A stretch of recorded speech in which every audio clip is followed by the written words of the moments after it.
What's up, everyone? Welcome to another edition of Snap on Ego. My name is Brad, otherwise known as Bradsiver, and I am joined by Chris, Mr. Bootman.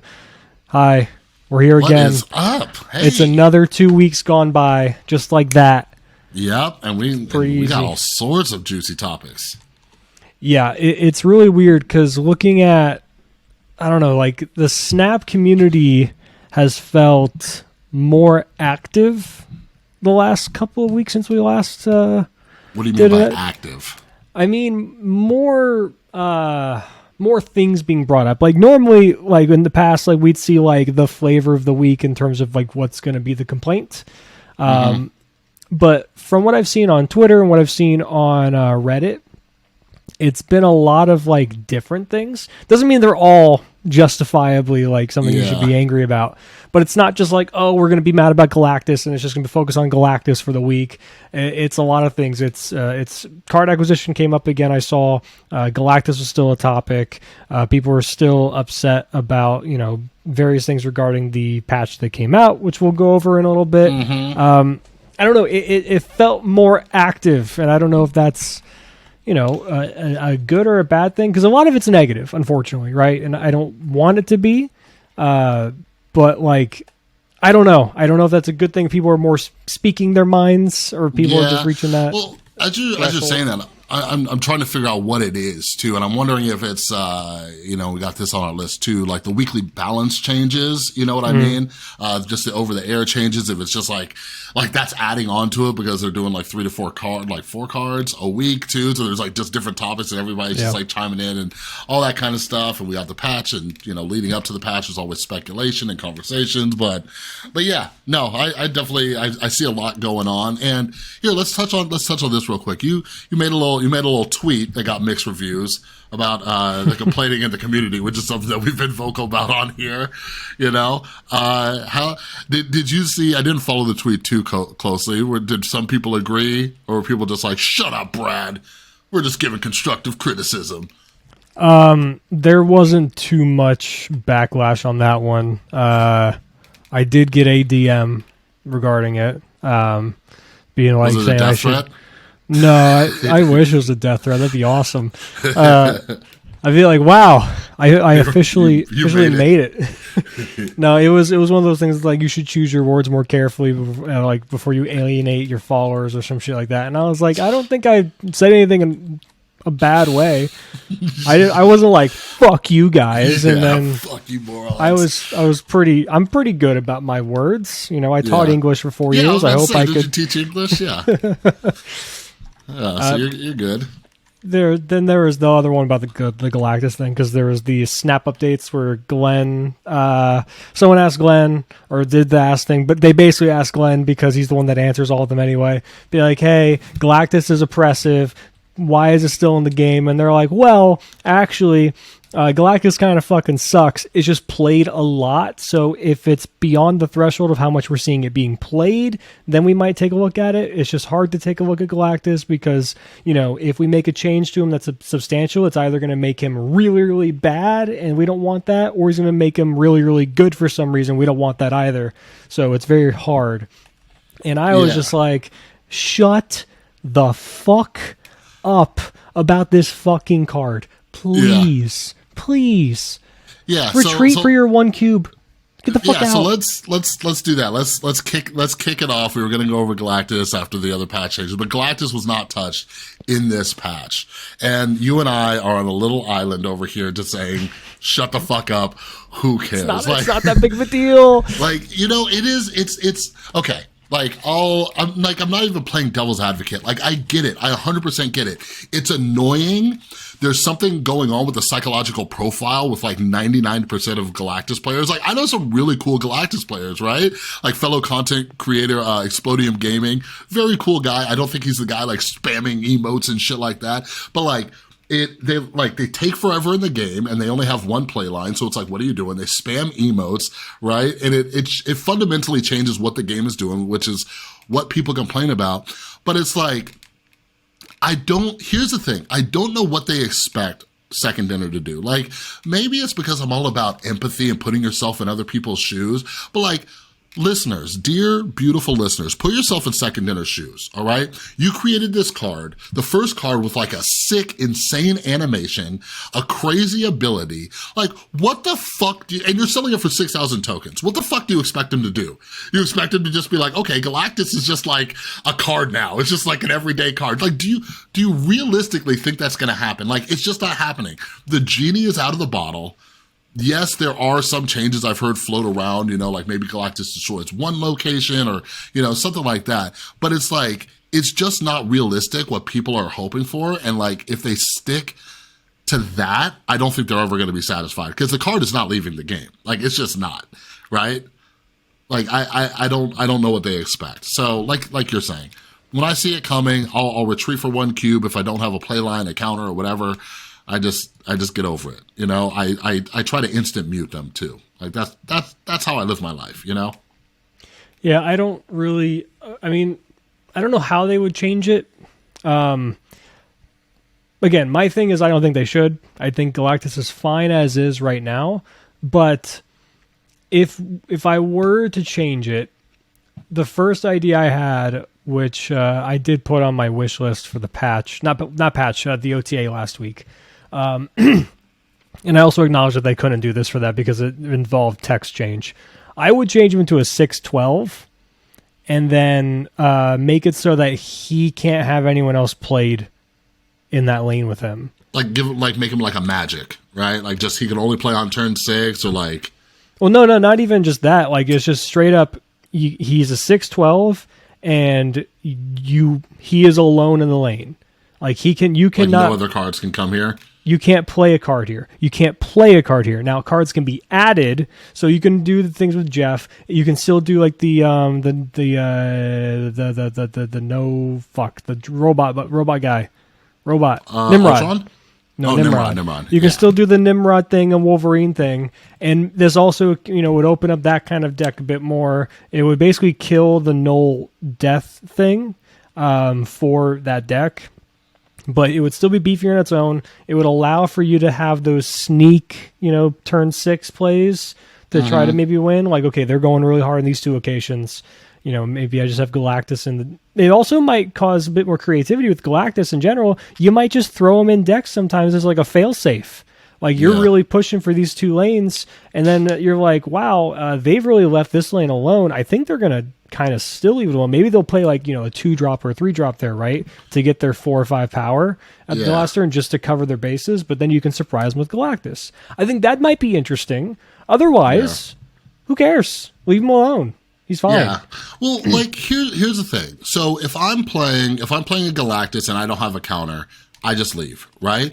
But it's like the same thing when I'm like, I've been playing a ton of bounce. Like we'll talk about my girl Kitty in a minute, but I've been playing a ton of bounce. If I see Sandman come out, I just hit the retreat button. Like, it's just like, whatever. Like every now and then you run into a deck that you have nothing to go against and you're out. Like we've talked about it a million times, like your idea for like a sidebar and best 2 out of 3 and stuff like that. Cool. But until that happens, like, this is kind of the realistic world that we live in. You know what I mean? Yeah. Like if I see it coming, I don't have a counter, boop, I'm gone. And now, I'm infinite now, but even before then, I'm like, here's your 1 cube.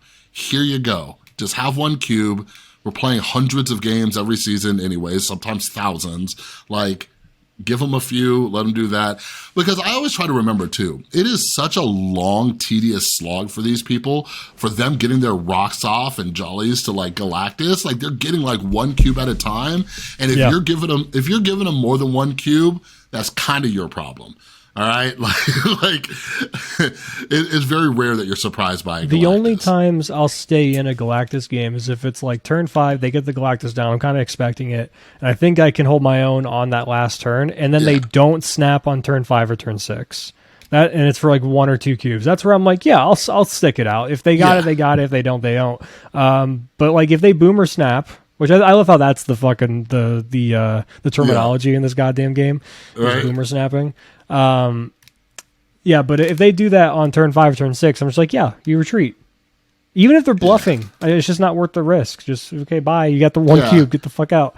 Yeah, and it is nice having like this like it really is like a big bad, right? Like it's nice having one of those because when you beat it, like God, that feels so good, right? Like if I have like like when I was running around with like my Iron Man bounce deck, like it's just like, okay, you came to a lane where I already had like 5 power. Now I'm dropping Iron Man and Demon on turn 6, and like, what are you gonna do? You can't Shang-Chi me. I just put down like a crap ton of power, there's nothing that you can really do. Or when I'm messing around with my girl Ghost, right? Like I've had some games where they drop their stuff and boom, I get to like, cause they dropped Galactus on my Ghost lane. So it is kind of fun having a deck like that. And from like my well-meaning Galactus player friends and followers, like they're like the people who beat Galactus are almost as annoying as the typical Galactus players, and I'm like, hey, I can't disagree. I spam what just happened to Galactus players when I beat them too, so I'm kind of a dick to them as well. So that's how it goes. I don't have any hate in my heart for literally any deck in this game. Like it's just I've gone against so much crazy shit in like Magic and Yu-Gi-Oh, where it's like, dude, if I can handle Necroz at their peak in Yu-Gi-Oh, if I can handle Lotus Field combo at its peak in Magic and stuff like that, or KCI or whatever, I can deal with anything. It's not that big of a deal. You've built that resilience. Galactus to me is a combo deck, and it's like, cool. Do they have their combo? They do. Scoop. Look at that. It's that simple. Boom. You don't fucking sit there and watch your combo players in other games basically play with themselves for 20 minutes and just go like, I hope they just whiff. Just scoop and then move on to the next game. It's not that big of a deal. Yeah, I think what bums me out is like people legitimately talking about leaving the game like over this deck, right? Like that's so silly. Like you don't even you're not even giving the game time to like flourish into something beyond just the one mode it has now. Guess what? Conquest mode's coming out. If you don't want to go against Galactus, I guarantee you that deck's gonna fucking suck in that mode. Yeah, for sure. Go play that. So people are going to try it and they're just going to tank, right? And that's going to be like, like reward-based learning. They're going to get punished for playing it and it's just going to like wither out of there. But yeah, anywho, let's talk about the changes that they did make. So first up, let's talk about my girl, Kitty Pryde. So they slightly changed her. For those of you who weren't around when they made the announcement, basically, and I still don't understand how this happened, but they did testing before it came out, because the big thing was, you didn't even test the card. You didn't test the card. You just threw some code out there and just tossed it in the game. Is that what you I hope it works. Yeah. I really hope it works. So something happened between point A and point B, broke the game when they put it in. So they had to change the way Kitty functions. So, because like they would have to rebuild the game from ground up. So now she automatically returns to your hand. And like there was a lot of conversation before, like, is this a buff? Is it a nerf? What is it? I've been playing an insane amount of Kitty. I love it. I just actually posted a video this morning because the trick that I found, like, because I tried putting her in a deck that I had like Iron Lad and Howard the Duck, and it had like Jubilee and some like 3 or 4 6-drops. And I'm like, well, if I have Kitty, I cannot play her with anything on the final turn, right? Mm-hmm. So I changed it around and made my highest cost card 5-drops, and it's just been wrecking people. So anyways, I've been having a blast with Kitty. You played any Kitty yet? A little bit. I played like your typical like bounce or like just, monkey Sarah deck. I will say this. We talked about this a couple weeks ago, right? About the Nebula Sunspot Kitty Pryde debate. Right? Oh, of like which one drops the best. Here's the thing. I think they are just the trifecta of your 1-drops because they work well within the respective decks that they go against. And they also kind of just like can hold their own against one another. Kitty is a phenomenal counter to Nebula. Dude, I've been noticing that. It's just perfect. Like, you're just like, here, I'll just toss you over here. Have it come back, toss it over here. Because the downside of playing into a Nebula lane is you are committing oftentimes early into that lane and give them a chance to overcome it anyway later on in the game once you're filled up. And it's that juice isn't worth the squeeze kind of thing. You have to kind of, parse out your play to be like, okay, Am I okay with them getting 2 this turn and 2 not next turn with the turn after, and then 1 more that then I can play a card there? Do you have to kind of plan around it? Kitty's just like, okay, that commitment is no longer there. You play it, it bounces back. You play it, it bounces back, and then later on, you can be like, okay, well, I don't need to put Kitty here on the last turn. I can put something else there on this turn. Yeah. And Kitty's in a different lane that I need to prioritize. And you can still win that way and still turn off Nebula. I think that is a phenomenal, nice built-in counter. I think Kitty deserves to be in a good amount of decks just for that reason alone. I think there's still neck and neck of who's better.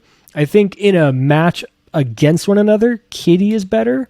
But overall, I think Nebula is a little bit better right now because she can just fit in way more decks. Yeah, you know what? I'm curious because one of the reasons they nerfed Sunspot to a 1-0 was because he was played so much. And I wonder how much that's changed. I'm looking at Snapdot Fan, and he's still number 7 for how much he's seen. Well, you got to think about like a lot of decks he goes in. Like there's still a decent amount of Electro Ramp and stuff like that. He's played there. I'm sure the few people that are still trying to do some kind of Shuri stuff he's still in that deck. He just works better in there. I think he's still a good card, still a great card. Yeah, I personally, I don't think I have him in any decks. Like, I love him. He did me good for a long time, but it's not that he's bad. It's just I don't really play like those decks that you're talking about. I don't really play Shuri, Sandman. You know what I mean? I haven't even been messing with She-Hulk that much. So, but yeah, been loving Kitty, loving the bounce. Oh my god, just like the fact that she works now with like Collector and Beast, like the functionality is back, what we originally wanted. Because when she first came out, like I grabbed her and I hit Infinite. Like I was already like in the 90s, but like I hit Infinite just using her. So like I've been having a blast, and it's kind of bumming me out because there's so many other fun cards that are out and coming out. But I'm just like, I just got to keep playing Kitty, so hopefully I get burnt out on her soon. But before we go on to the other cards in this patch, though, because everyone's got Kitty now, that's really sweet. Oh, yeah, and everybody has her. Yeah, you just mentioned about hitting Infinite. Let's quickly talk about the cube changes. Oh yeah, okay. They dropped it from 10 cubes per rank to 7. How do you feel about this? Because this was the one that caught me off guard the most. I wasn't expecting any changes to the ranked, function or like how it works at all. Yeah. What do you think about it? Do you think it's going to be a good thing? Is it a lateral move? Does it not do much? So they said, not only did they do that, they dropped from 10 to 7, but now instead of 5 free ranks, when you hit that every 10 tiers or whatever, you get 3 ranks. I'm like, I am not a math guy, so I've been like checking other people reviewing and stuff. From what I can see, it's like 90% a lateral move. Like I think it's like a few cube difference. Like it is even easier to rank up, but only by a few cubes. Well, you're technically further away from your next rank than you were before, right? Because before it'd be 50, and now it'd be no, you're 49. But okay, no, here's the thing: you were 50 away from your next rank, but 50 away from your previous rank. Now you're 49 away from your next ranked, and then you're only 27 away from or 21 away from your previous rank. Yeah. So that's what someone was saying. It's saying. easier to fall back, but then if you fall back after a couple losses, right, and you get back into that threshold, you don't jump back to like 63. You hit 60.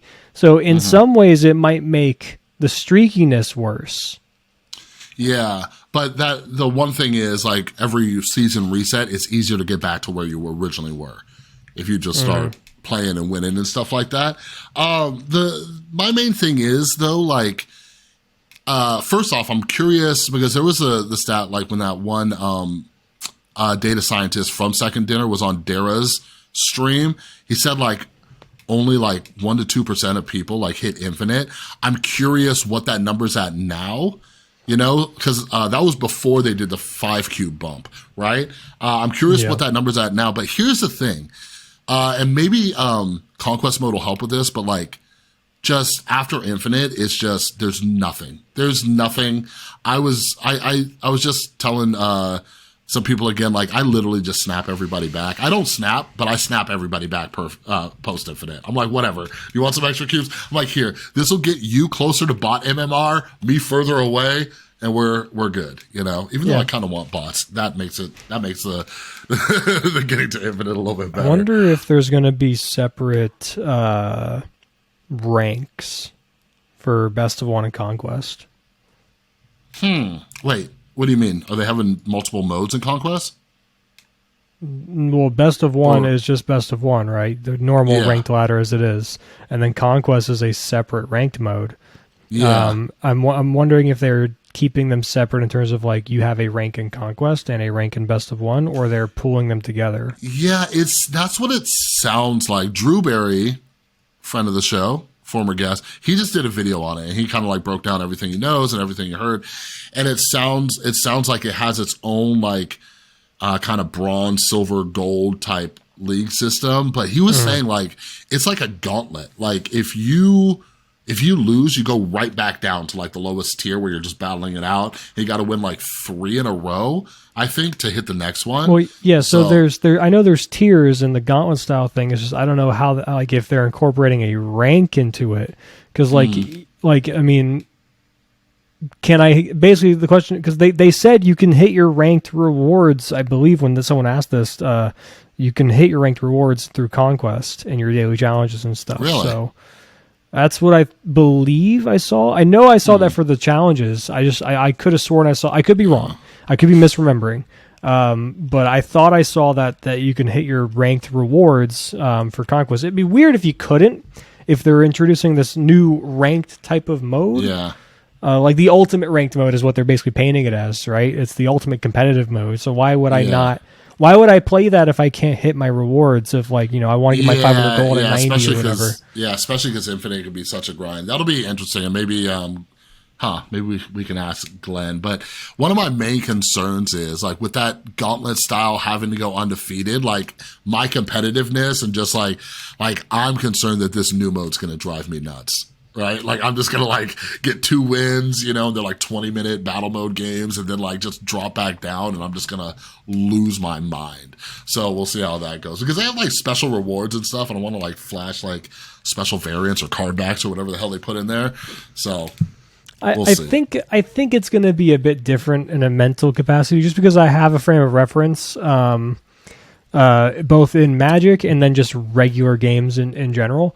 Regular games mean just like console games and stuff like that. Like a lot of sports games have like gauntlet modes or whatever. It's like Road to the World Series or Road to like the Super Bowl. Like if you're playing Madden or some shit. Like a lot of these, even like shooters and stuff, have like you need to win this many in a row and you get rewards off of it. But like I've played those modes and I've had like 5 in a row. Lost, didn't, and then I was like, damn, and they just re-queue and you just keep trying. So it's just that it doesn't have the same mental aspect to me because it's this isolated thing versus this overarching rank. Yeah. Does that makes sense? That's why it's a little bit different for me. Yeah, and I think, and I might be misremembering this, but I think they said like you keep like the points you get towards their like special shop where you can like get the rewards in there and stuff. So it'll definitely be interesting. I do think a couple things. This will help us see who like the best players really are because like ranked has not shown that. I think we've talked about like tournaments and the tournament scene. I don't think we've necessarily seen who the best people are. Like there's people like Moyen and Lambie, Revis. There's a few people who have won like their own little chunk of tournaments, but we're not seeing people really get together and like, participate in the same tournaments. And I think this is going to be a centralized place because I'm always curious about that. Who are the best players? You know what I mean? But in addition to that, something else we've talked about is the luck and RNG that goes into the game. I'm hoping that this does highlight more strategy, right? Mm-hmm. Like, so better players do come out on top rather than just like your one-on-ones. Because even going back to Galactus, you might be playing one deck and face like 3 Galactuses in 5 games and you just didn't have a counter. But in this mode, even though there's probably not going to be a sideboard feature, like hopefully you can play some mind games with the snapping and stuff. I'm hoping my love of tech cards like Howard the Duck and Ghost really shine in these modes. You know what I mean? Like, dude, even though we have more patch notes to get over, Howard's being slept on. Howard is being slept on, Brad. All right, like I've been playing him a ton, and now I've been playing Kitty, and I keep mixing it up with Howard. But like that knowledge is just so valuable, right? Like, let me just paint you the picture. Like we've all been in this situation more times than we can count, where you just have an awkward curve, right? Just super awkward. You don't know what's coming next, right? With Howard, you can see and just plan ahead. You could say, okay, I can play this card now, and since I know what my next card is, I can play these 2 cards next, you know? Like, just that alone. Like, obviously, it works great with Iron Lad, but, like, that is something about this card that I wasn't even expecting. Like, I was not expecting for that to be so beneficial, and it is. Like, going back, like, everybody always asks, I don't know if he's worth 6,000 tokens. I love tech cards, so for me, he is, but, like, I just think he's one of those cards, once he downgrades, people are going to be like, this is a pretty good card, you know? And that is if he downgrades at all. Oh, we'll get to that. Okay, so real quick before we get to that, let's talk about the overall patch notes in general. We have a few changes overall, ones that are, impactful and ones that are, to be determined. The first one is the one that falls into that to be determined category. It is Crystal. They finally reworked her, so she no longer has that middle lane restriction and then shuffle draw 3 for yourself. What she has now is on reveal in any lane, she's still a 4/4. You and your opponent both draw a card. So I've seen a lot of people immediately shit on this card, because they're like, why the fuck would I let my opponent draw a card? Yeah. It's so stupid. But it's like, I think you're forgetting that you draw a card as well. And I think in certain decks that can be interesting. I do think she seems to be somewhat interesting in Ronin, because you draw a card to get closer to something that can, go with your Ronin, like one of your other support cards or whatever, which Ronin typically has fewer of those anyway. And then I also like it in just any combo-centric deck in general that really wants to find its pieces. I don't mind the thing of them drawing a card too much. I do think she needs to be a bit bigger in terms of her power. I think a 4/4 is way too weak for this type of an effect. I think a 4/6 in line with the previous standard of 4-cost stuff, I think is fine. But I think she should just be like a 3/5 or a 3/6, honestly. Like, yeah, here's the thing. Second Dinner figured it out. They figured it out with Enchantress. They figured it out. Give a 4-cost card 6 power and people will play it. People will play it. Like, because 4/6 is just like, okay, even if you don't do the thing I want you to do, at least I got a decent amount of power on the board. Yeah. And then what they did with Enchantress, they were like, okay, you guys are using this too much, knocked her down to a 4/5. Like, just do that. Do that with any 4-cost card that isn't seeing play. Because she's still seeing a lot of play, Enchantresses. Yeah, right? Like, I do love Ronin decks. I honestly have yet to try Crystal in one. I got Master Mold. I love Ronin. My son actually just pulled Master Mold from a reserve, and he was asking me about decks. I forgot to mention Crystal to him, but yeah, it is something I'm interested in trying. But yeah, a 4/4, it's like subpar. You know what I mean? Yeah, it either needs to be lower in terms of cost or higher in power, or even both. I really think a 3/5 would be the sweet spot for me for her. Because we don't have any other 3/5s. We have Polaris, and that's it. Yeah, no, honestly, like I wouldn't mind seeing her at a 3/5. Polaris sees a lot of play. And I think having another 3 cost to really just a value 3 cost, not a tech 3 cost, a value 3 cost to compete with Polaris would be very good. Because she's like a mini, she'd be like a mini, what's it called now? Maximus, right? Yeah. Speaking of 3/5s, I would love to see Shadow King at like a 3/4, 3/5, something like that.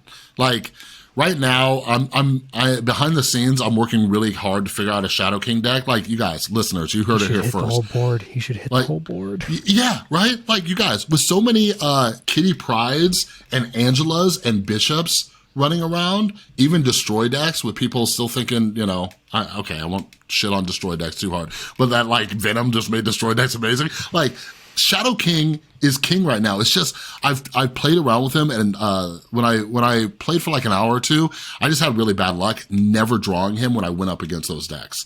Like I was just sitting there and I'm like, oh man, if my Shadow King comes out, you are fucked. And he just never, he just stayed in the shadows. But Crystal, they still need to do some work. I feel like this was a real a tease to the people who have been begging for a Crystal change. It's a step in the right direction. I think people are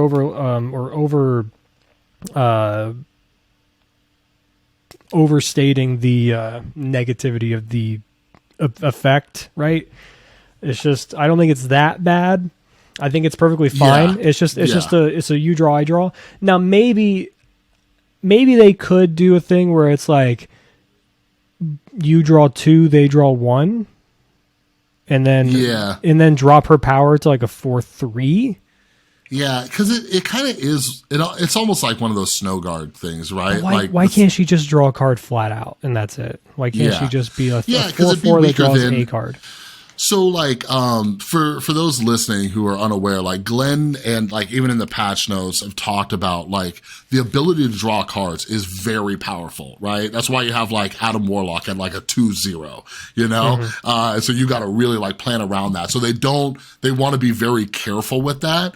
But yeah, like the mutual thing. But like you said, I don't think the opponent drawing a card is too bad, right? Like obviously if I'm playing like against a Galactus player, I don't want to get them closer to that, or something like that. But like, I don't know, I'm playing against like a Thanos deck or whatever, they're drawing cards all over the place, whatever, but hopefully your deck is stronger from that draw than the opponent's. You know what I mean?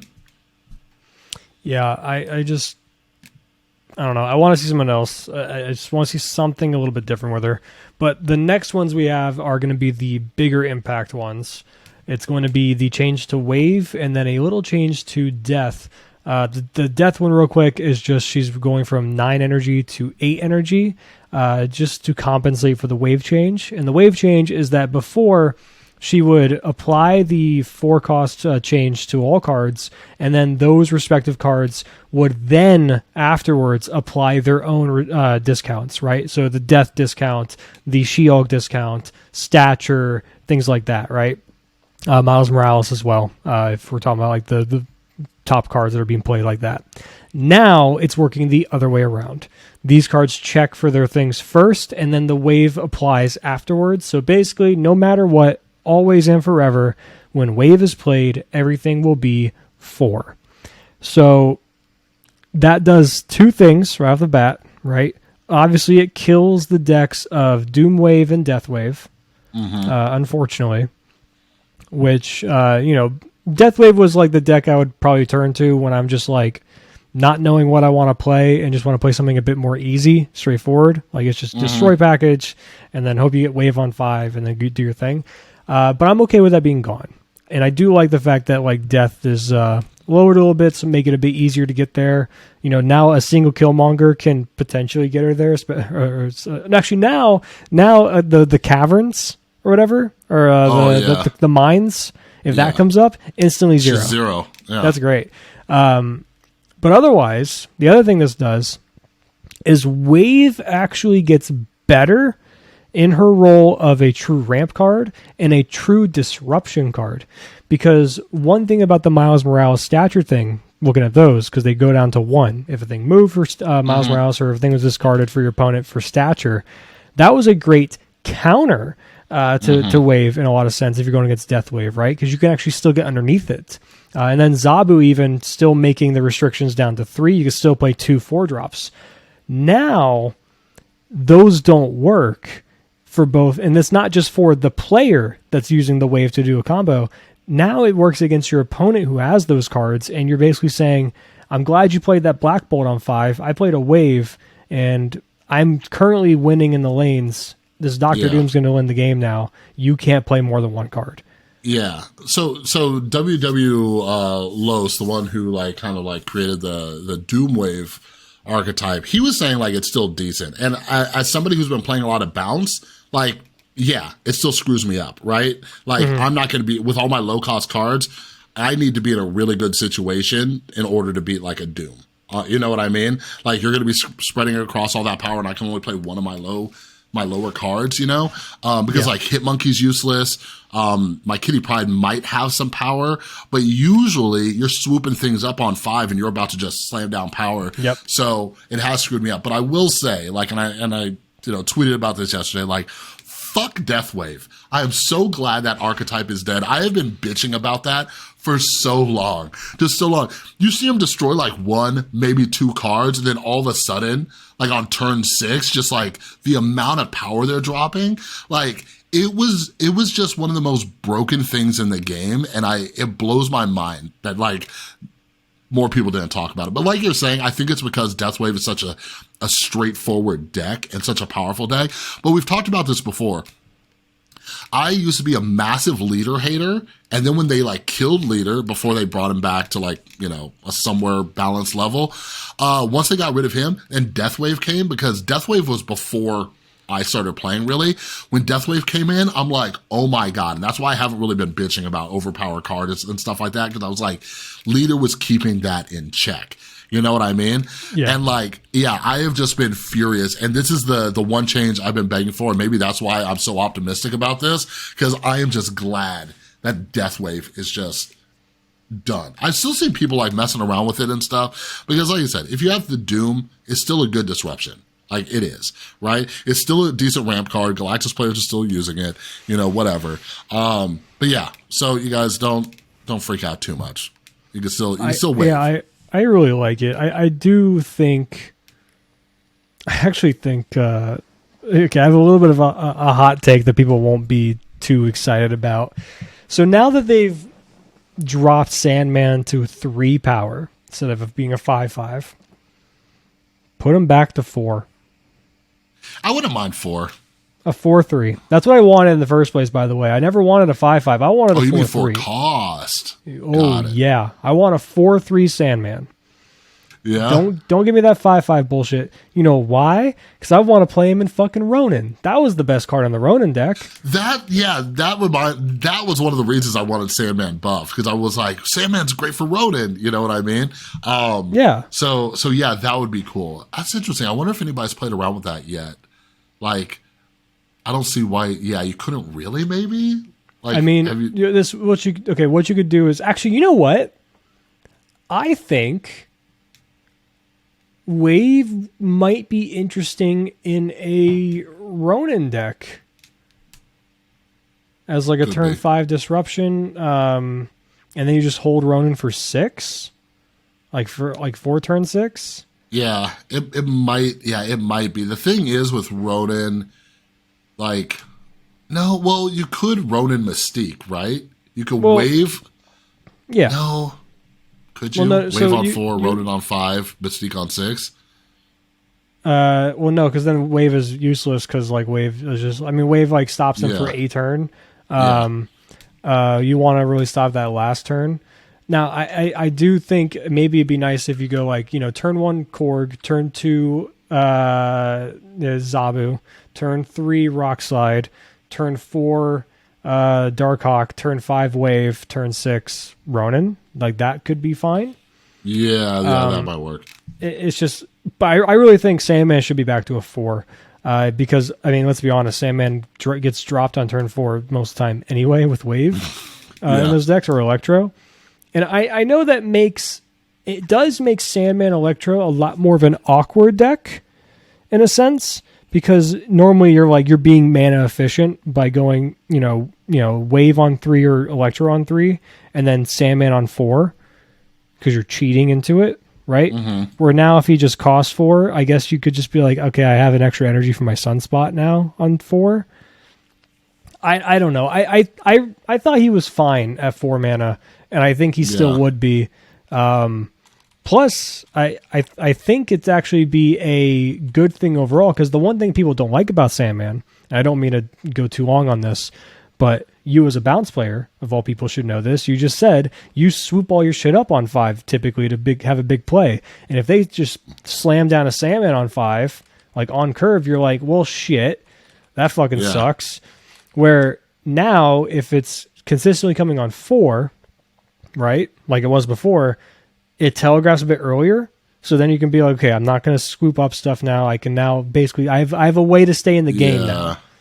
Like I'm still ahead, and I haven't swooped my shit up yet. So that actually would make your matchup a little bit better too, theoretically. Yeah, because originally I just wanted Sandman to be like a 4-3 because he was a 4-1. Like that was my original idea. I'm like, just make him like a 4-3. Make him so he's not completely useless. You know what I mean? But yeah, so those were the changes, and now the most controversial aspect of all the updates are changes to tokens and card acquisition and everything.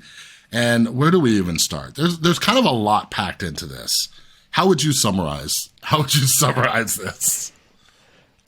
So there are going to be, quickly for token acquisition, there's going to be things in regards to more ways to acquire tokens, such as playing with the newest Season 5 card, or Series 5 card, playing with the newest Season card, Season Pass card, and like challenges around those as ways to earn extra credits and even potentially tokens. There's going to be, the biggest thing is the changes to the series drop, which we saw with this series drop that came up. Give me 1 second. There's a meeting in my ear. Let me mute this tab. It won't let me mute the tab. Why won't it let me mute the tab? There we go. Well, you're figuring out how to mute the tab. Let me say this. Something I've been thinking about a lot lately, and especially because you bring up the new ways to acquire tokens. So they're having like weekend challenges. So one of them is if you play with the newest card, which is kind of because people would need to buy it, and that's typically more of like a whale thing. Like myself, I get most of the new cards and stuff. But it is a way to get more tokens outside of like the little Token Tuesdays and stuff. But anyways, it never really clicked for me, but on the free-to-play path, if you're Series 3 complete, you're getting like almost or enough to get one Series 5 card every single month. Yeah. And like to me, like without spending a penny, to me, with 4 cards being released each month, one being a season pass usually, this month was longer, it's like, I don't think that's that bad, right? Like, because what are those valued at? Series 5 cards, they put a price tag on it of like $200, something like that, right? Like, if you're getting enough free tokens to get one of those, like, that's pretty damn good. Like, am I crazy in saying that? Like, within the confines of Snap and the way that they've established the economy to be, yes, it is perfectly fine and acceptable to get 1/4 of every month's new cards for free. However, I would say within the scheme of all similar games like Marvel Snap, any other TCG and a digital component, any other game that has somewhat pay-to-win aspects or potential pay-to-win aspects, or any competitive games in general, and the way that you can acquire new characters to play as or cards to be a lot more consistent, I think it's a bad thing. So it's a give and take. It's that mobile game first mentality of this game, which is where the problem really lies. It's just a really weird situation overall. But we did see, so yeah, you can get one a month, and that's fine. The problem is okay. Let me backtrack a little bit. One thing they're changing is the way the series drop works. So a lot of people expected to have Darkhawk and Null drop to Series 3 this month, right? And they said, nah, they're not. Instead, you're getting Master Mold drop to 4. You're getting pretty much all of what people would say are the bad cards, like Ghost drop to Series 3. Shadow King. Shadow King. Okay, here, I have the list right now. So cards dropping from Series 5, Series 4, Master Mold, Negasonic, Teenage Warhead, and Nimrod. Cards dropping from 4 to 3 are Sentry, Silver Surfer, Dazzler, Shadow King, Sauron, and Ghost. A lot of these are just not played. I know you're a big Ghost advocate, but unfortunately she's not played much. Sauron doesn't really see play because Shuri got hit and people haven't really experimented with that deck too much. Sentry is, I would argue, one of the better ones, besides Silver Surfer, of course, in this list, but still is a very fringe deck in that junk type of deck. Shadow King doesn't see any play at all, and then Dazzler is just incredibly underpowered at the moment, and she does not see play. So we see a bunch of cards that don't see play. The ones that do, really, it's Silver Surfer is the main one. And then cards that are staying in Series 4 for right now are Darkhawk, Null, Shayna, Stature, Zabu, and MODOK. I would say all of those, except for Shayna, are meta cards, right? Mm-hmm. And they are currently staying at Series 4. And they made sure to say that they are going to be more flexible. They're going to be more flexible when it comes to the way we drop cards in series drops. And there's two things that caught my eye with this. One, they did say sometimes they'll just go straight from 5 to 3 if they want more people to play with a card. Like your Ghost, or like your... And I would think maybe Howard the Duck fits that bill, to be honest, right? Snowguard is definitely hitting Series 3 soon. Yeah. Like that so card. Ooh. That's pretty nice, right? Though on the flip side of that is if you're a person that likes to get cards as soon as they release, then it does kind of suck when you invested 6,000 tokens into a card like a Jeff or Howard the Duck or whatever, and then 2 months later it's Series 3. I think that's an interesting thing to think about.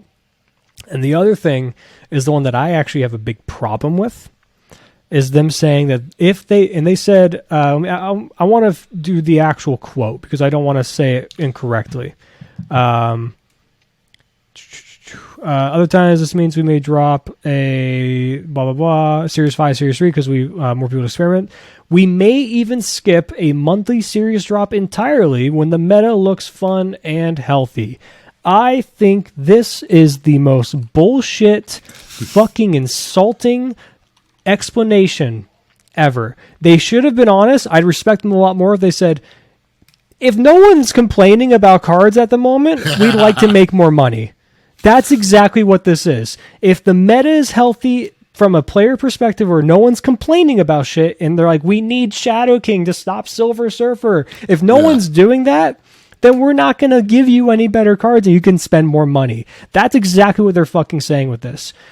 And I think it's very much insulting because when it comes to series drops, there's an expectation to them. At least there was.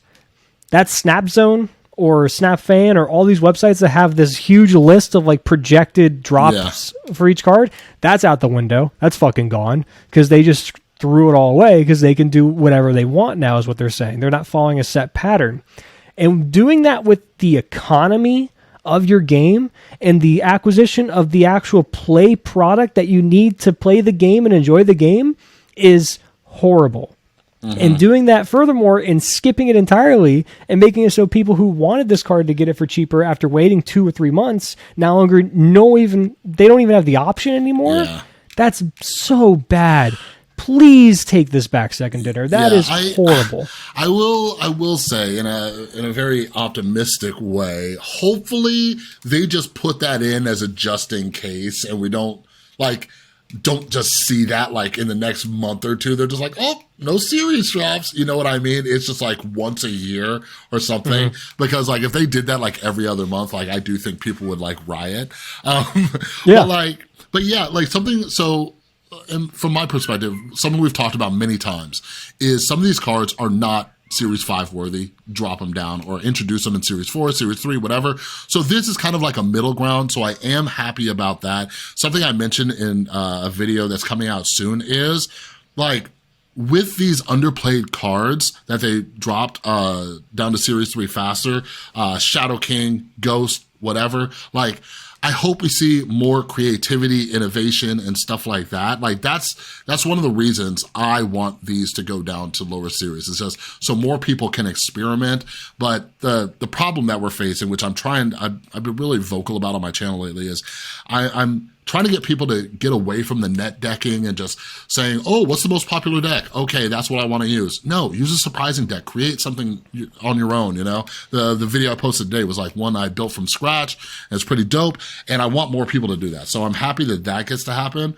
But yeah, like, so a couple things. So KM Best, in his video about this, he was like, he said something that I can't argue against. It's just like, people would have taken this a lot better if you fucking dropped Darkhawk and Null. If you would have just done that on schedule, people would have taken that a lot better. A lot of people have been waiting, because like you said, those are very meta cards. You know what I mean? Do you think people would have taken it better if they did that? I mean, yeah, it's just, you know, a little sugar goes a long way, right? That's the whole thing.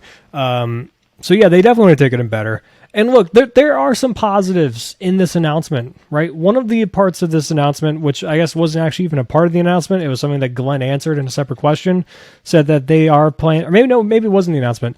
They are going to have next month, in June, they're going to have 2 cards that are released come straight into Series 4. They're going to experiment with that. You're still muted, by the way. They're going to experiment with that, and they're going to, like, you know, like, we've been wanting that. Like, I don't want everything to just go straight. You're still muted. You hit it twice. There you go. Are we good? Okay, cool. Yeah, you got I've been dropping so much good stuff. No, but yeah, no, definitely happy about that. Because the other thing I was thinking about too is the only card that's on my watch list that I don't have, the only 2 cards I don't have are Stegron and Snowguard. Fuck Snowguard, but Stegron has been looking kind of fun. And here's the challenge, right? People with these kind of erratic series drops, people don't know. You know, I'm just assuming Stegron is not going to be one of these ones that lingers around in a higher series forever. I do think he's worth Series 4. But yeah, so like now knowing that 2 of the cards next month are only going to be 3,000 tokens, I can look at how much I have banked up and make decisions otherwise. But we'll probably have to cover this in the next video. But the leaked cards for July look fucking sick. So I'm gonna have to sit down, maybe like create a spreadsheet and stuff like that. But yeah, it's mixed. I would love to hear from all you beautiful viewers in the comments, your thoughts on this. I don't know, like, something that's been bothering me, kinda, it does bother me, is I've been having so much fun with the new cards. Like this month, like a lot of us have been anticipating this month, right? Like next week we're getting High Evolutionary, following week we're getting Living Tribunal, and like the cards are fun. Like right now I am just having a fucking blast with Howard the Duck and Iron Lad. You know, it's all I want to make videos on. That's all I want to do, right? High Evolutionary is coming out. That's all I want to do. And I'm just like, shit, because people don't have access, you know? Today, and you guys, I love you so much, but I clickbaited you into the video. You think it's a Kitty Pryde deck, but it's got fucking Howard. It's got fucking Iron Lad in it, all right? And I know a lot of you don't have it. So I need to figure out a way to mix it up. But like, as a content creator, there's that balance of what I have fun with and what's good for you guys too, you know? So yeah, that's what's been bumming me out. A lot of these new cards are very different.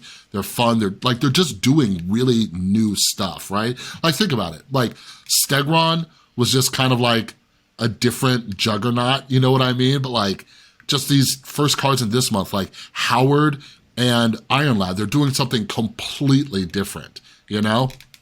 So that kind of bums me out. But I hope a lot of people are having fun with Kitty. I hope people are having fun with Kitty. That was a free card, and yeah. Okay, all right, Brad, let me ask you this. Honest, don't you fucking lie to me. Like, do you think Second Dinner is trying to find some of these balances between making the players happy, the community happy, and making their money? Like, do you think they're putting in an effort? No, I do. I think they're trying. I think there's the Seconders full of amazing people that like really try to like, you know, find that middle ground. It's just, look, at the end of the day, every company's going to do this. You're going to use as much, you know, goodwill as they can to like, you know, get away with some things. And most of the time you see people like, or companies, they'll backtrack on a couple things here and there, and then they'll like, they'll see how far they can push the envelope the next time. And that's the name of the game, right? Like you give enough to take a little, and then eventually that pendulum kind of goes in the other direction where you're starting to give a little less, but you're taking a bit more, and people don't notice right away. And I can't blame them for that.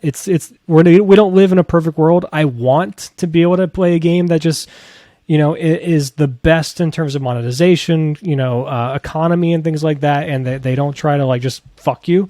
But unfortunately, that's part of it, and that's something you have to expect. There is no perfect world. I think they're doing, maybe not their best, but they're trying to do some type of middle ground for that. It's just. Yeah, I'd like to see more stuff happening soon. I'd like to see them hire more people because, yes, we know they've been a relatively smaller team, but didn't they just make fucking millions of dollars in profits? I think tens of millions in profit. The first month or two they were at profit 10 million. So you would think they'd be able to start, expanding a little bit and doing more things and like, and look, again. We are in year 1. Yeah. Remember that. It's easy for those of you that played in beta, right? It's easy to think, oh, this has been going on for so long. Global release was only last October. We're not even at year 1 yet. Actually, are we even at, we're like what, month 8 right now? So we still got a little bit, time, and it's always that sophomore year of any game, any big thing for entertainment. There's a reason you look at like sophomore slumps for athletes and stuff like that of like, or like, they either, take it to the next level or they take a step back, and that can determine their, viability in the future. And that goes for games as well. It goes for artists as well. How many times have you like listened to like the sophomore album of like a new band or whatever, and you're like, holy shit, they killed it. They found their footing. And other times they just kind of fall flat, and you're like, well, I guess you had it for that first one. Yeah. So we have to see what happens for the sophomore year of Snap, and I think I'm optimistic overall. I think it's going to be a good second year when we get around to it. It's just people have to be patient, but it's hard to be patient, especially in the terms of this game when it's all about speed and stuff anyway. But it's ironic because the speed of acquisition is very slow. Yeah, and, I don't know what it is. Maybe they need to do more of those surveys like they did back in March, too, and present some of these ideas. Like, I guess that's what I'm really curious about. Do they anticipate some of the backlash on these things, right? Where do they find that balance? They absolutely do. Part of the... when it comes to like people like Glenn and like people in the public eye, like Ben, Glenn, and things like that, for at least some aspect of preparation and planning to release updates and things like that, they have to have a short meeting at the very least, or at least a small conversation. Be like, hey, what are the things we're going to say when we have these inevitable questions be asked? Yeah, like what do we have to say, or what type of questions are we just not going to answer? Yeah. And because we can't give a good answer for it. I'm curious about the numbers, too. I've looked into it a few times, but, you always have people like we were talking about threatening to quit over Galactus, threatening to quit over card acquisition. I see a lot of anecdotal stories like, I had friends who were playing this, but they just da-da-da-da-da. I've checked the visible numbers, whether it's YouTube views, Twitch stream views, stuff like that. They have not changed too much, right? Very slight dips, very slight peaks, where it goes up a little bit. It seems like steady growth, right? But one thing we don't have access to is just the mobile numbers. With this being a mobile first game, that's the thing.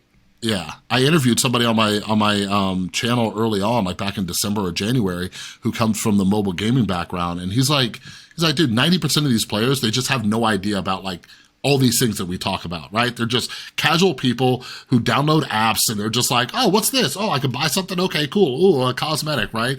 And these are the people you're probably playing against that play decks that you've never seen of, or whatever. But yeah, so they might be killing it over there, and they're just like, hey, all of you, like, us talking, how people are called very online, right? Like they know stuff going on Twitter that like just the average person doesn't know. Like we forget about the larger world out there.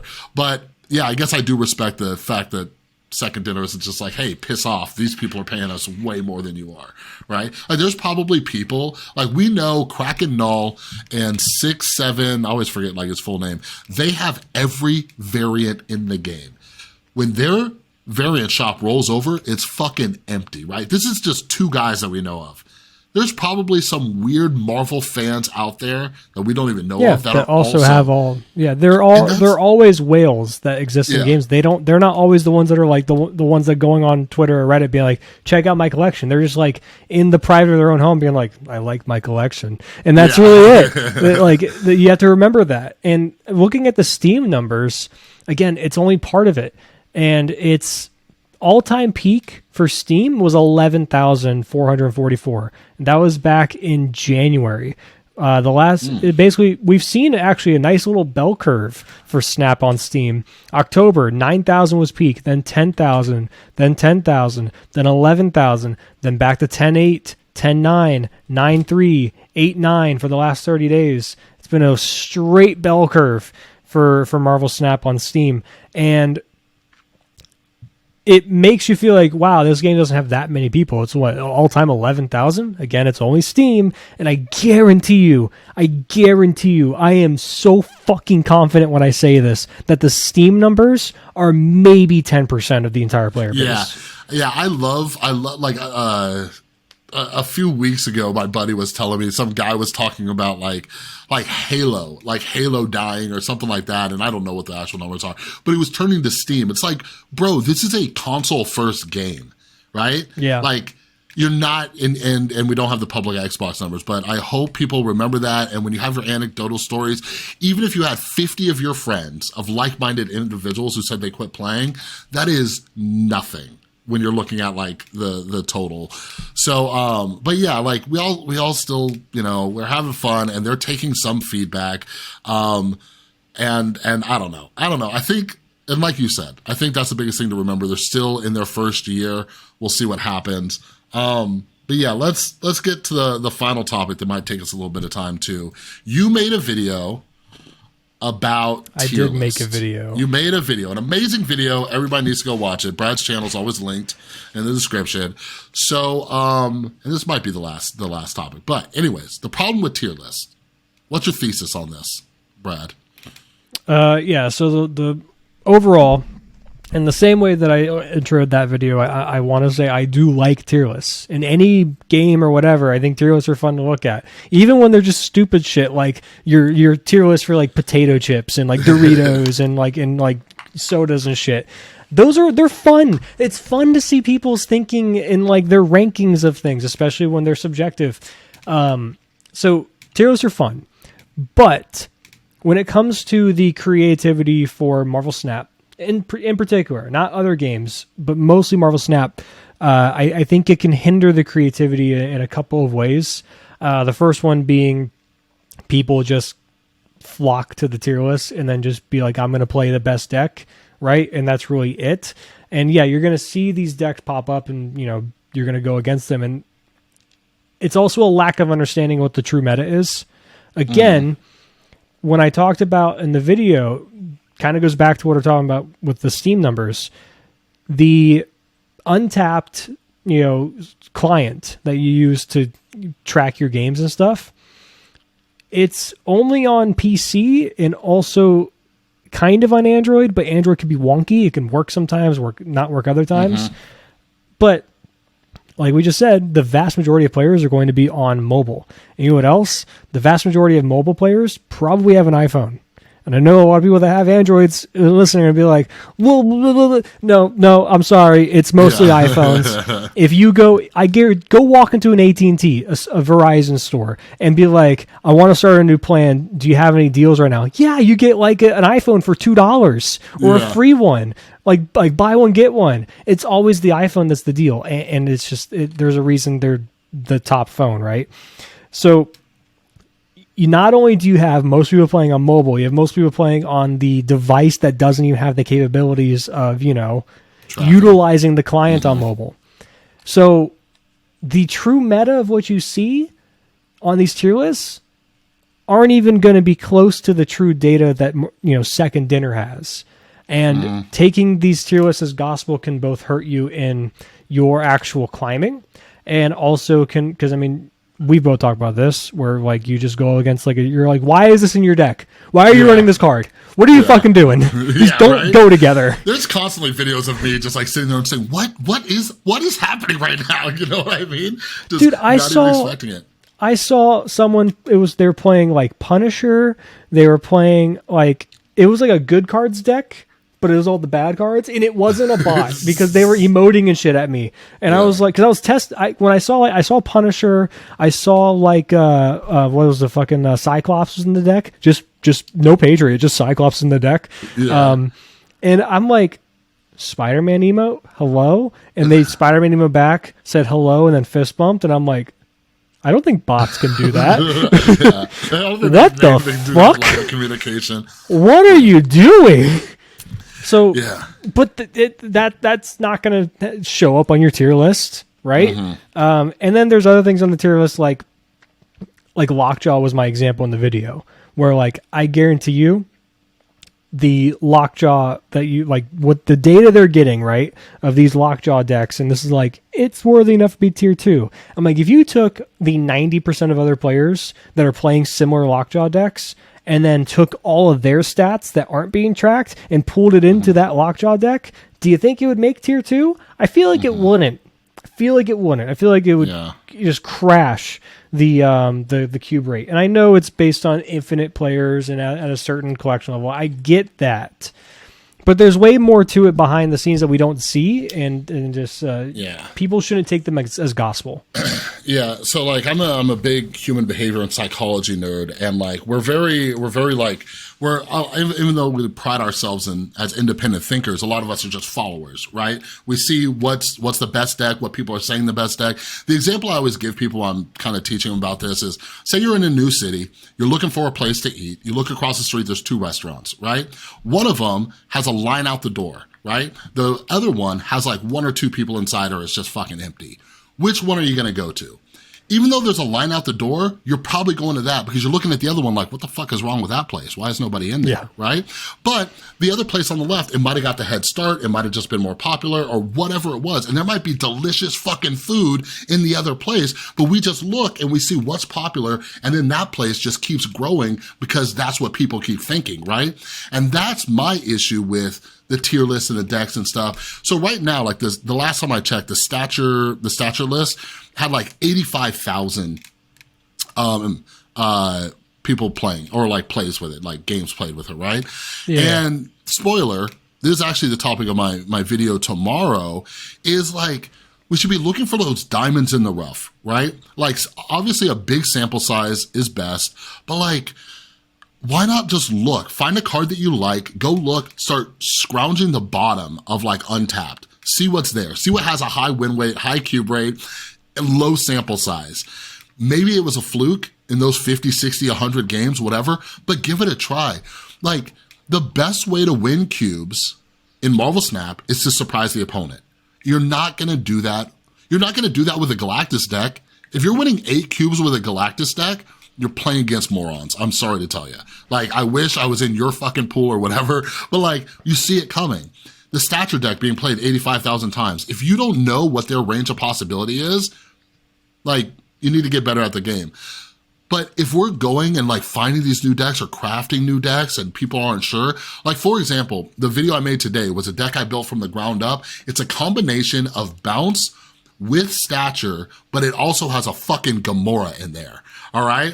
So the Gamora is there for a turn 6, Kitty Pride and Gamora. Boom. That's a bunch of power. Or if I pull off my stature, I can play stature and Gamora, So people think it's a bounce deck or they think it's a stature deck. And I was just surprising them with stuff. You know what I mean? And I jumped up 4 ranks. It's in Infinite. So I was okay, everybody's just kind of fucking around in Infinite. But these are the things I want to inspire people to start doing. And this is kind of what you're talking about as well, right? We're missing out on stuff and it's stifling creativity. I want to start building more decks. I think I have some like imposter syndrome because I'm newer to card games and stuff like that, but I'm also very busy. But sometimes I just get these ideas. Let me float this one past you. We already talked about it a little, but right now you build a deck with Ghost, Shadow King, and Killmonger, right? Almost like we were talking about with the old Magantress when I was trying to figure out Ghost and Magantress, right? And we were worried about Killmonger. You just fucking wait, turn 6 Killmonger, because right now with so many bounce decks, like those 3 cards right now and Shadow King and Ghost just dropped down to Series 3, you could surprise the shit out of some people. That means they have to play all their stuff, right, before you. They have to on turn 6. And you got the Killmonger just locked and loaded, because that's one issue going against bounce decks. They swoop their shit up, lose priority. You got Ghost out there, or you have Shadow King just ready, you know, like that's something I'm trying to figure out. So I just want people to stop just following the herd and come up with some shit. You know what I mean? Why aren't you creating decks? Yeah. Make me a deck. Where are your decks at, Brad? I mean, a lot of the ideas that I've had, I don't, maybe it's the lack of motivation to like actually stick with like certain types of decks to like actually test them enough. It's also the fact that there's no unranked. If there's an unranked, I'd be more comfortable with testing decks way more. Where I'm just like, I'd rather just not lose like 10 ranks or whatever.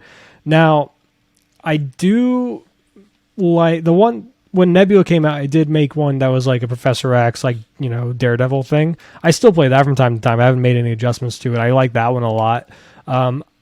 Question, because I did have an idea while you were talking about this earlier. Now, if you were to play, what's his name? Kingpin on 6, is he active? That I don't know. I watched a bunch of Kingpin. That's one of the reasons I want Stegron. I've seen some cool decks with Stegron and Kingpin and some other stuff that move shit. I'm not sure. Because I was wondering, like, what if you did a Professor X control type of thing, right? Where you go, like, you try to basically, like, you know, flood a lane, or at least, like, get a lane locked down. Turn 5, Professor Exit, and then, like, you have, like, Zabudan or something like that already. And then, like, turn 6, you just go, like, you know, either try to go, like, Kingpin one lane, like, hit him first, so he flips first, and then in the other lane, like, Juggernaut Stegron, stuff like that. Yeah. And just hit them over to that lane. Or if you don't have the Professor X, maybe you do, like, a Moon Girl thing. If you get multiple Kingpins and go Kingpin, and then Juggernaut. That way you get a guaranteed on the other ones. I just don't know if it... Because I'm thinking about on turn 6, like a surprise thing. Like, does that even work? Like, this... Because Kingpin activate when he flips. Like, is he online? Because it is turn 6. But, like, he wasn't on the board before turn 6. Yeah, because like that's one of the things on Ghost, right? That's the number one question I get about Ghost. Is like, oh, and it's like, no, you can't. So I just tweeted out. So if anybody answers before the end of the episode, we'll see. But yeah, like, and Kingpin is going to be fan-fucking-tastic next month in June with all the Spider-Man move cards. Like, you just do a turn 3 Kingpin, people are going to have to think about it a lot more. And, you know, like right now, the only thing that kind of innovates people to experiment with new decks is like the locations and stuff like that. One of the reasons I think my deck that I built has been doing half decent is right now the featured location is Milano, and they have the only turn you can play there is turn 5. So I've been able to drop Gamora on there and stuff like that, you know. But yeah. Oh, and in that deck too, I mentioned this in my video. There's Iron Lad in there, and I had to do the Star-Lord challenge. So I had Iron Lad copying Star-Lord, and I had Beast in there to bounce. There was sometimes when I was getting double off a Star-Lord and freaking Iron Lad, and it was just phenomenal. But yeah, I don't know. Maybe, and that's the thing. So here's my other issue, Brad. Content's just fucking stale, right? Like, content's stale. A lot of it is just decks and stuff. My favorite content creators, like I love watching KM Best's new thing where he brings on like a tournament winner and he talks to him like for an hour about a deck. I'm like, how are you going to talk about a 12 card deck for an hour? And he like does it. I really enjoy watching that. I like their podcast too. But yeah, I'm just tired of hey, let's see if we can clickbait people into seeing if this is the best deck, and hey, trust me, I'm fucking guilty of it too. But I want more. I want videos on like, here's how to build a deck, right? Here's how to innovate. It's the limited nature of the game, unfortunately. Do you think it's the limited nature, or do you think you don't think it's the limited content creators and creativity? I mean, it's a mixture of both, right? Like, I mean, you can make other stuff too, like I'm sure I could go way more in depth with things like the present stuff, right? I could do way more of that, but I could do it in a way that's way more scripted. I could just go into battle mode against someone and then make sure we match, we try to map out the plays, talk about what's in each other's hands while I'm recording, and then just put the voices over it to map out a better game set or a better gameplay. You can do stuff like that. You can do a lot more things like you're talking about, building a deck. Binks does that though. Binks will build decks on stream, right? Maybe not dedicated videos, but on stream it'll be like, let's build a deck. What do you think we should do? And that kind of thing. I just think that the limited aspect of the game is the sense that it has just the few ways to play.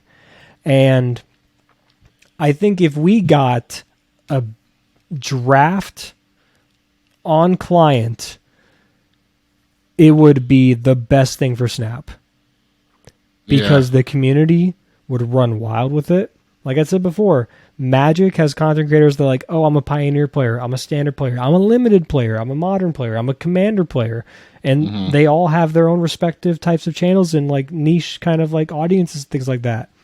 Snap doesn't have that. You're either all in on this particular aspect of the game or you're not, because what is there? There's that in battle mode.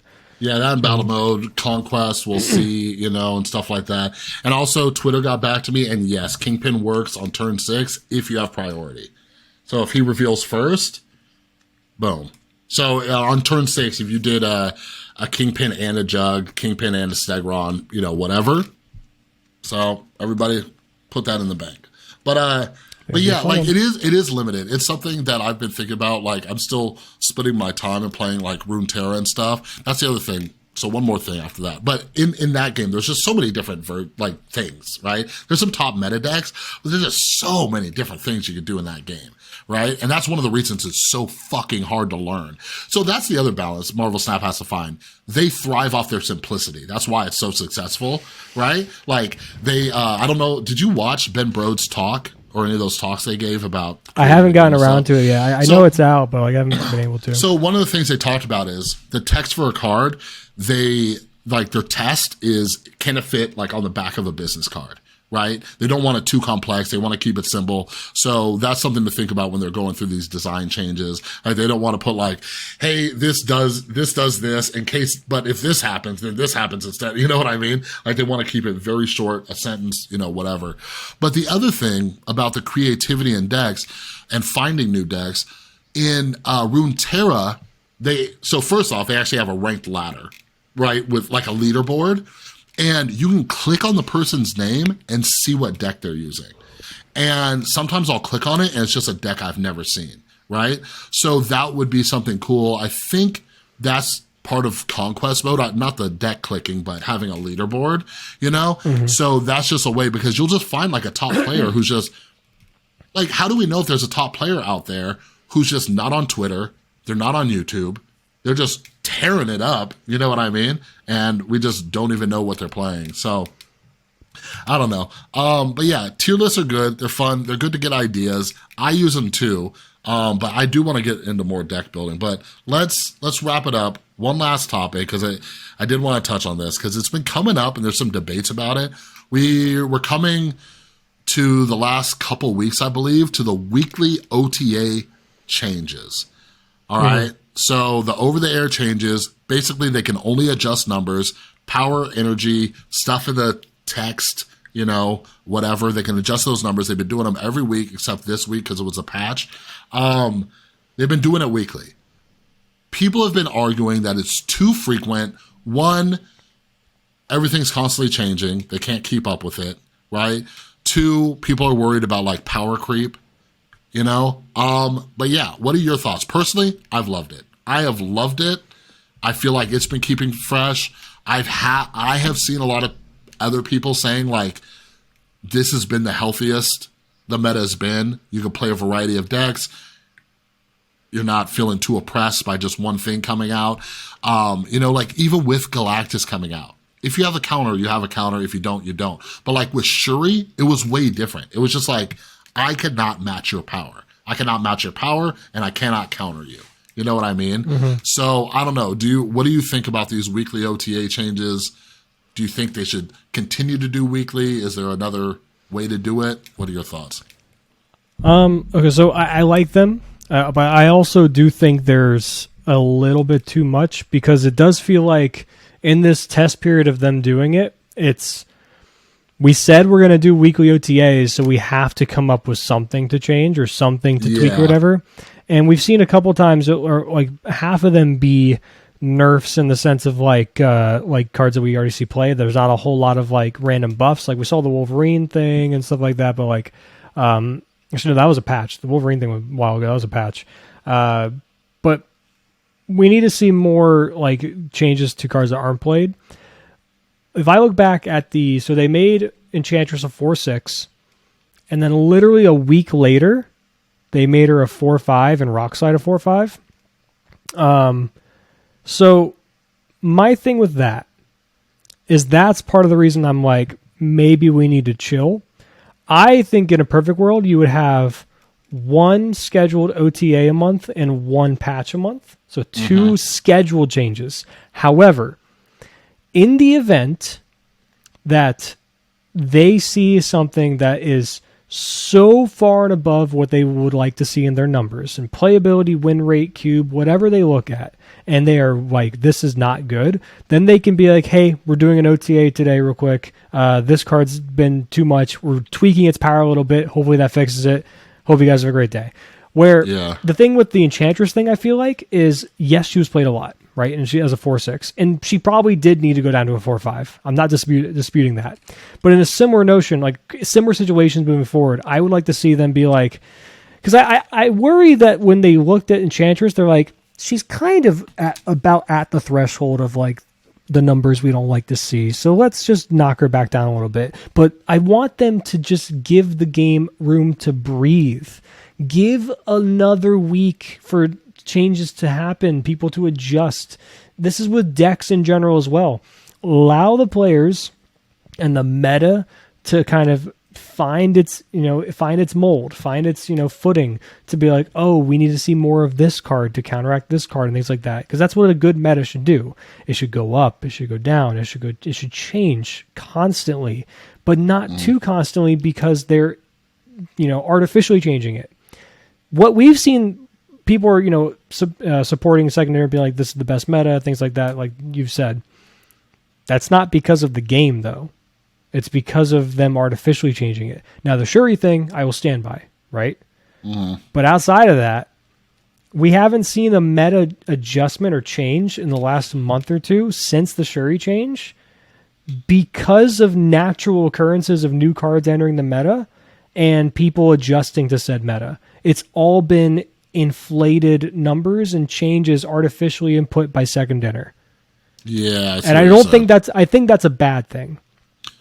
I don't think it's the worst thing right now. We're not on the track to destruction or whatever, but they need to pull it back a little bit and allow the meta to breathe overall, and then only interject themselves into the game and changes if absolutely necessary. Yeah, so let me ask this, because I wouldn't disagree. I've seen people pitch around like one OTA, one patch, but if they did the once a month OTA, how many cards do you think they should do? 5, 10, 20? They can't do too many. I would say like the number they have now, between 2 and 4. Really? I still think it should just be that. And maybe they bump it up to like 6 and like only try to like be like, we're going to change like a few things for nerfs, but try to have a higher number of buffs than nerfs for lesser played cards. But I don't think they need to drastically increase the number, because again, the negative side to doing that would be, all right, well now we just buffed 7 cards and nerfed 3. There's 10 changes out there in the wild. Now when we see our data looking back at it and decks changes, stuff like that, it's like, okay, well, is that actually because we did the right thing of nerfing X card? Or is it because people are playing the 7 buff cards that we just, released to them, and it's artificially decreasing the number of, Galactus players we're seeing, or X deck, whatever you want to monitor? Like, that fucks up their design. You have to have a middle ground. So I would think keep it around the same. Do like 5 cards. I think 5 or 6 cards maybe. And then once a month. Now, of course, like I said, they can still step in whenever they want. If they're like, holy shit, guys, Noel is fucking way too good at the moment. We need to tweak him a teeny bit. He's going to start at half the amount now or whatever. Something like that. We're going to change it a little bit and go from there. But then maybe they should just do a test server. Yay. Yeah, right? Yeah. But they won't. They won't. The reason I ask, how many, every time I see this conversation come up, I don't ever see people, fully say how many cards just are not played. Just are not played. Let me just scroll through this real quick, and let me know if you see them more than 5% of your games, all right? Sure. Electra, Hawkeye, Angel, Mantis is seeing a little bit more play. Uatu, the Watcher, right?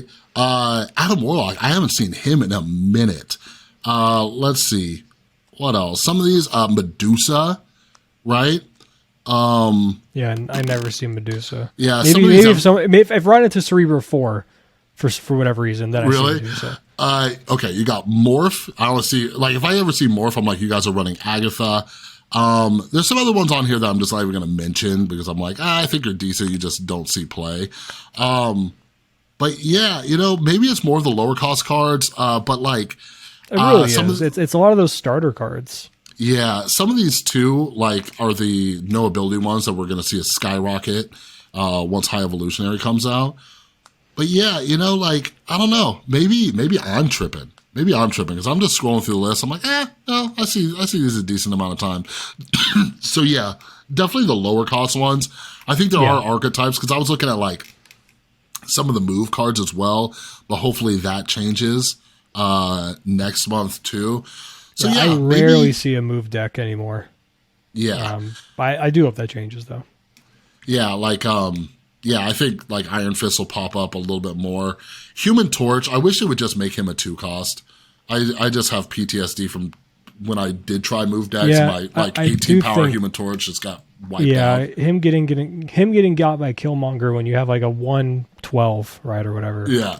Or a 116. That's how it would be because it goes 2 to 4 to 8 to 16. So that feels so bad when you put in the work to get him to be big. Yeah, I was just thinking, I was like, well, why doesn't it feel bad with Kitty? Kitty is just something you can keep doing, but right now move is just so hard to activate. When you're able to pull it off to get Human Torch that big, it's Kitty can play around Killmonger way more efficiently. Yeah. She comes back to hand to start every turn. They have to commit to playing him on board early, which usually people don't like to do with Killmonger.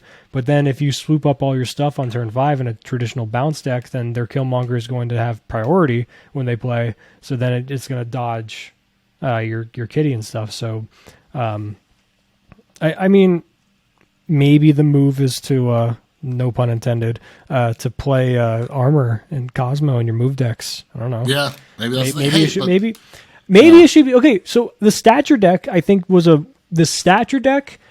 the peak creativity for Marvel Snap I've seen in months. By the way, let me touch on this real quick.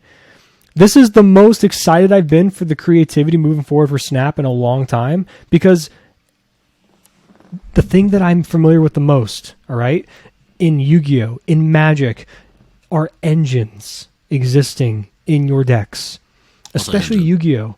An engine is just a small part of an archetype that works well together, and it's just you're throwing in a little engine into your deck.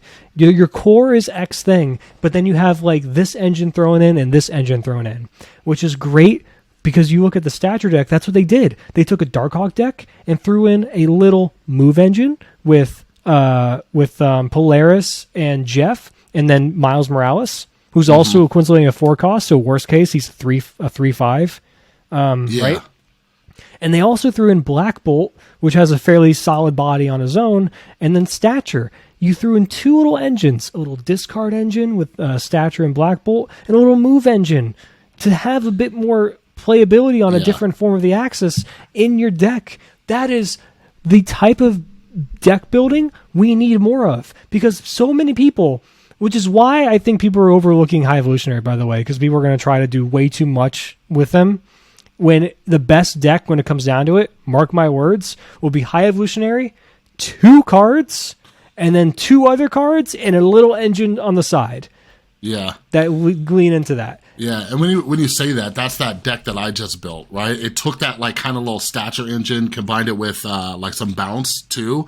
You know what I mean? Yeah. So I have like a couple things. Those are the decks that I love, where you have a couple win conditions, things going on, you know what I mean? Different options and flexibility. Like, that's why I don't like playing Sandman. That's why I don't like playing Patriot. That's why I don't like playing, didn't like playing like Shuri decks. They have that very linear path. Like, I like... Yeah, you're all in on one thing. Yeah, I like something happening and me saying, oh shit, looking at my hand and saying like, all right, how can I adjust around this, you know? Yeah, I'm hoping the move archetype gets a little love. I'm not a fan of it, but I'm gonna try to make myself to.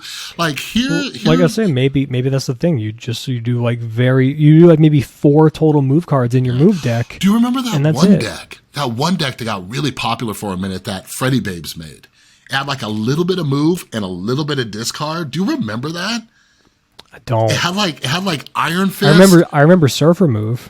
Yeah, like this one, I forgot the Freddy Babes deck, but it got insanely popular real quick. It just had a little bit of a couple things. But yeah, so hopefully we see some of that creativity. But I think move decks can be like, I'm worried about June, even though I'm excited. I think they could be insanely powerful because they're unpredictable. I used to shit on move decks on my channel all the time. People have gotten slightly more creative with them too, where I'm not sure if they're going to play the Heimdall and stuff like that, you know? And it has fucked me up. It has fucked me up. So I'm hoping June doesn't become this thing where it's just like insane unpredictability and stuff. Like, I'm going to be using a lot of Kingpin. That's the other thing. Heimdall too is a cool card that should be played more outside of move decks, I think. Binks loves him some Heimdall. And let me tell you want to talk about a surprise card? Fucking Heimdall. When people have won, I don't want to say so many 8-cubers, but when people drop a turn 6 Heimdall, like, they got me. They got me. That is the last card I'm expecting. You just shift everything once to the right. Like, you toss that in a random deck, like, holy shit, that's crazy. But yeah, let's wrap this thing up. Let's talk about, we've kind of mentioned it, but let's talk about what are you working on? What are you working on anything, Brad? I mean, you've given me some motivation to maybe do something else. Like maybe I'll make some homebrew decks and try them out and that kind of thing. It's just I don't have an actual desktop anymore, so it's hard for me to make that kind of content as well. Yeah. A lot of times, I mean, I use my camera and stuff like that, and a lot of the gameplay you'll see from for Snap. A lot of times it's my phone. A few times I'll actually do it on my laptop, but it's a MacBook Pro. It works for editing and shit like that. It can handle its shit. But when I have 6 things open because I need to run parallels to run Steam, because you can't play Snap on Mac. You have to play the PC version. So I have to play the PC emulator I have in the Mac, and then Steam's running, and then OBS is running. It's a lot. Right. Yeah. So I'm not happy with a lot of the times, the way that the gameplay looks while I'm doing it. Hey, so that's why I don't do subjective, baby. Yeah. It's subjective. But maybe I'll I can technically do it on the phone, right? I can just screen record and record myself at the same time and just sync them up. It's not that big of a deal. And it would look better. So maybe I'll do that. I'll eventually get an actual desktop and start doing more streaming and gameplay stuff. There you go. Let's start a GoFundMe. You know? Yeah, honestly. hey, if you want to, hey, my Cash App is Bradsifer. My same thing. If you want to send me some money to get that gaming set up, I don't need much. I don't need no fucking $2,000 rig. Just give me $500. That's it. Just $500. Easy. dedicated to that stream, and that's it. I'll do it. You make my day. Well, maybe that's what we should do. Maybe we'll talk later. But yeah, maybe we should start a Patreon. Just do that. Hey, maybe we should get some benefits. Yeah, hey, we can actually monetize this thing we're doing. But here, and maybe this can lead into a Patreon. Help me brainstorm real quick before we wrap this up, because something I've been thinking about as we talk about tier lists, as we talk about decks that have like lower play rates and stuff like that. I want to figure out. Here's something I want to work on. All right. Mm-hmm. I want to figure out a way to crowdsource data for decks, right? Like, let's say I make a deck, or somebody in my Discord server, they make a deck, right? But I want to get 500 to 1,000 games with it. What's a good way to incentivize people to help me gather that data? You know what I mean? Because I'm not paying you guys. I don't got that kind of money. I'm not balling. I got a kid to feed, you know? Like, what's there, you know? I wonder what that is, because that's the issue, right? You have decks that become popular, and the best decks because they're popular. And there's all these unknown things, and we're not even testing them out because people just flock to what they see at the top of the tier list. So how do we incentivize people to test the new decks? I don't know if this is something that people would want, but like maybe if you're a person that has like a pretty large number of like decks, and you can show like, hey, here's like a little spreadsheet or whatever, these are all like the decks. Maybe we'll like have segments where we bring these people onto the show for a few minutes, 10, 20-minute segments, be like, hey, walk us through the deck. What was your idea with the construction of it? Like, what did you see the most? What are your bad matchups? How do you feel about the deck overall? That kind of thing, and give them their 15 minutes type of thing. Yeah. Do it like we could do it like Shark Tank. Have them come on and sell us on. Dude, I would love that. I'll fucking throw on a suit and tie. Yeah, no, I'm gonna pass on this one. Yeah. So, but yeah, leave comments down below. Help us figure it out. Like, what do we do? Like, is it like because you couldn't do a contest, right? Because I'm thinking you need like you can flub the numbers so easily. I can just like do like a spreadsheet. Be like, I played against this. I played against this. I played against this. I did this. I did this.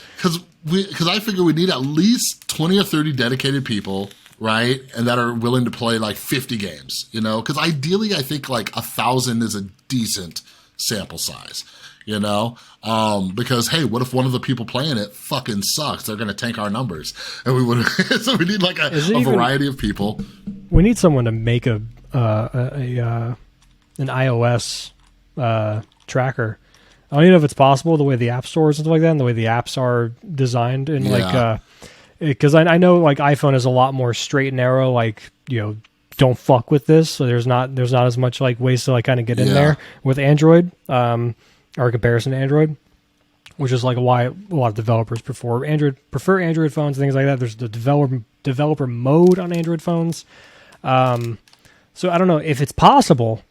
And you're in this audience, and you're listening. You have some experience developing apps and stuff like that.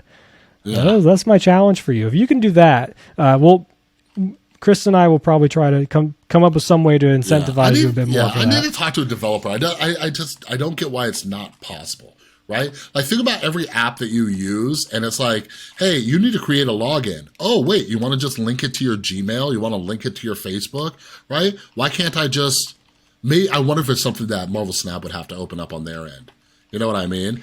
Maybe, but it's like the files of the Marvel Snap game have to be in your phone somewhere, right? Like you have to ship to. It's just not. I don't think there's easily accessible. Like I can go on an Android phone, go through all the files, and be like, okay, here are all the fucking things the developer ship for Marvel Snap. This is why you have data mines, right, for PC and stuff.